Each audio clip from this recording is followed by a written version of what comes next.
أعوذ بالله من الشيطان الرجيم بسم الله الرحمن الرحيم الحمد لله رب العالمين حمدا كثيرا طيبا مبارك فيه ومن السماوات ومن الأرض ومن ما بينهما ومن ما ست من شيء مبارك ثم الصلاة والسلام على رسول الله وأهله وصحبه أجمعين وبعد. Inch'Allah, nous allons faire la lecture du livre Comprendre les noms d'Allah de Cheikh Abdul Razak Al-Badr Hafizahullah.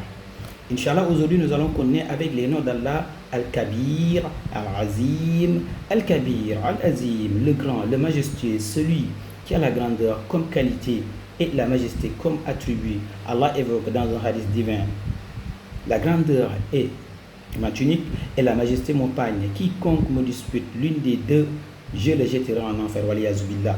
Les significations de la grandeur et la majesté sont de deux types. Premièrement, renvoie aux attributs du Tout-Puissant. Il possède tous les sens de la magnificence et de la majesté, tels que la force, la puissance, le pouvoir parfait, la science totale, la gloire complète, etc. Un aspect de cette majesté après aux sept cieux et aux sept terres, qui sont dans la main d'Allah, à l'instar d'un grain de moutarde dans la main d'un être humain. Ce qu'affirme Ibn Abbas radiallahu anhu, les hommes sauraient-ils jamais estimer la puissance d'Allah à sa juste valeur, et pourtant le jour de la résurrection, il ne fera qu'une seule poignée de la terre tout entière, tandis que les cieux ploient dans sa main droite. Allahu Akbar, gloire à lui, il est bien au-dessus de tout ce qu'on peut lui associer. Al-Zumar, verset 67. Ainsi Allah possède la grandeur et la majesté. Ces deux qualités ne peut mesurer et dont la nature profonde échappe au serviteur quand il s'inclinait de se prosterner. Le prophète sallallahu alayhi wa sallam disait: pureté à celui qui possède la toute-puissance, la royauté absolue, la grandeur et la majesté. Le deuxième, personne d'autre que lui ne mérite d'être loué, magnifié, vénéré et glorifié. Il appartient aux serviteurs de le célébrer par leur cœur, leur langue et leurs actes, en faisant des efforts pour les connaître, l'aimer, se soumettre à lui et le craindre. Une manière de l'exalter consiste à se conformer à lui ou à ne pas lui désobéir. Elle réside dans le fait d'effectuer son rappel et de ne pas l'oublier, et le remercier, alhamdulillahi rabbil alamin, et de ne pas se montrer ingrat envers lui. On l'exalte et on le vénère en se pliant à ses ordres. En se pliant à ses ordres, à sa loi et à sa décision, on le révère en s'opposant à une partie de sa loi. On le magnifie également en célébrant les moments, les lieux, les individus et les œuvres qu'il a exaltés et honorés. L'âme de l'adoration et l'exaltation et la glorification du Créateur.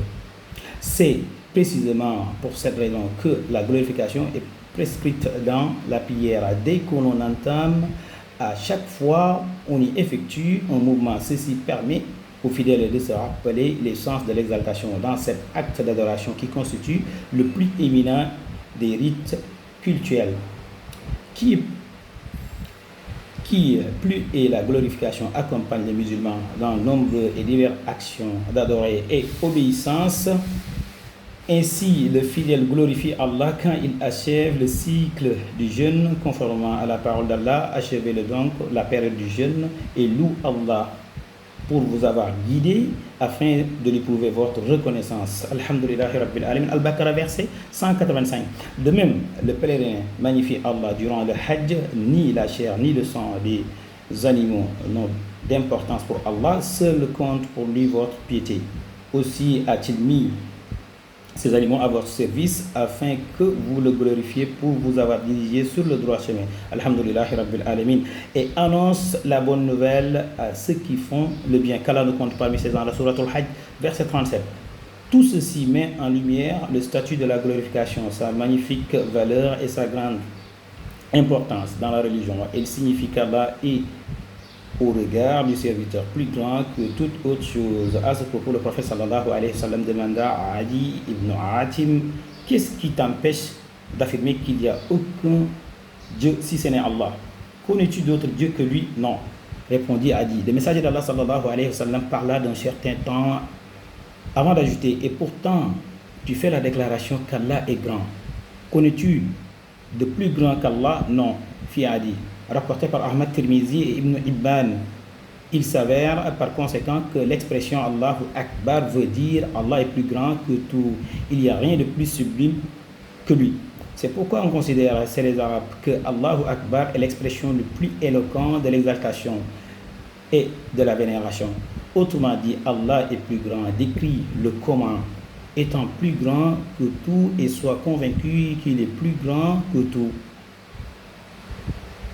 Comme nous l'avons mentionné plus haut, la glorification signifie l'exaltation, mais celle-ci n'est pas son homonyme. La fierté est plus complète que la magnificence parce que non seulement elle implique celle-ci, mais comporte un sens additionnel.